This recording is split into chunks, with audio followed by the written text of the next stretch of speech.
নমস্কার বন্ধুরা। আজ সকালবেলা ঘুম থেকে উঠে অনেক বলল যে ওর মামার বাড়ি যাবে। ওর মামার বাড়িতেই আমার পুকুর জমায় নেওয়া, তো একই সঙ্গে দুটো কাজ হয়ে যাবে। অনেককে পেছনে বসিয়ে সাইকেলে আমি বেরিয়ে পড়লাম। অনেক আর আমি দুজনে আস্তে আস্তে যাচ্ছি ওর মামার বাড়ি। ওর মামার বাড়ি এই আমাদের বাড়ি থেকে কিছুটা দূরেই। তো আর আমি দুজনে বেরিয়ে পড়লাম। কিছুক্ষণ যাওয়ার পরে আমি ওর মামার বাড়ি পৌঁছলাম। এই যে ওইটাই ওর মামার বাড়ি। দুজনে এসে তারপরে ওকে আগে পাঠিয়ে দিলাম, বললাম যে তুই যা, তারপরে আমি যাচ্ছি। ও আস্তে আস্তে গিয়ে ও দিদাকে ডাকলো।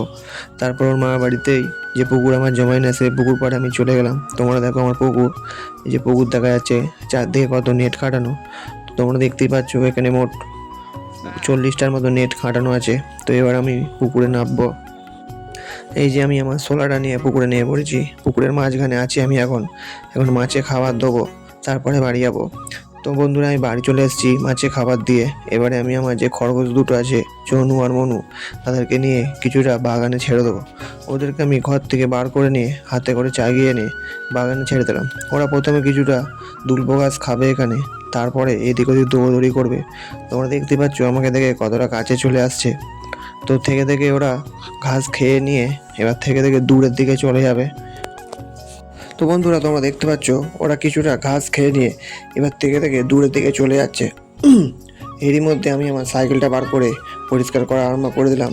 সাইকেল আমি খুবই অল্প টাইমের ছাড়া মুছি, যাতে সাইকেল ভালো থাকে। তোমরা এবার দেখো ওরা কি সুন্দর চারদিকে দৌড়দৌড়ি করছে। এখানে কটা গাঁদা গাছ আছে, সেই গাঁদা গাছের ভেতরে এসে ঢুকে পড়েছিল। আবার এই যে বসে আছে, আবার চারদিকে দৌড়দৌড়ি করছে। খুবই জোরে জোরে ওরা দৌড়দৌড়ি করে। এইবার দেখুন সেই দূরে চলে গেছে। তো যাই হোক বন্ধুরা, ওরা খেলাধুলো করছে, দেখে খুব সুন্দর লাগছে। এই যে ফাঁকা জায়গায় ওদের ছাড়া থাকলে ওরা একটু দৌড়দৌড়ি করে মজা করে। তার মধ্যে সাইকেলটা আমি শুইয়ে নিয়ে ভালো করে পরিষ্কার করলুম ও সামনের চাকা পেছনের চাকায় ভালো করে মোবিল দিয়ে দিলাম। আপনারাও আপনাদের কাজের জিনিসটা ভালো করে যত্ন করবেন, দেখবেন সেই জিনিসটাও আপনাদের বিপদে অনেকটা সাহায্য করবে। তো বন্ধুরা, সাইকেলটা আবার অন্যদিকে উল্টে নিয়ে তার মধ্যে আবার মোবিল দিয়ে নিয়ে সাইকেলটা এবার চাকে তুলে নিলাম। সাইকেলটা এবার চাকাটা ঘুরিয়ে নিয়ে দেখে নিচ্ছি সাইকেলটা ঠিক রানিং হয়েছে কিনা। এরপরে আমি বাড়িতে আনতে গেলাম, সাইকেলের চাকায় লাগাবো ফুল। এরই মধ্যে কোত্থেকে একটা অন্য বিড়াল আমাদের বাড়ির মধ্যে এসে পড়েছে। বিড়ালটাকে তাড়িয়ে দেওয়া হলো, খরগোশ ছাড়া আছে যাতে না খরগোশগুলো ভয় পায়। তারপরে আমি আমার ফুলগুলো নিয়ে চলে এসেছি। এক এক করে দুটো চাকায় আমি আমার ফুলগুলো লাগিয়ে নেবো। এই ফুলগুলো সাইকেলে লাগানোর একটাই কারণ, যাতে স্পকে বা চাকার কোণে কোনো নোংরা আটকে না থাকে।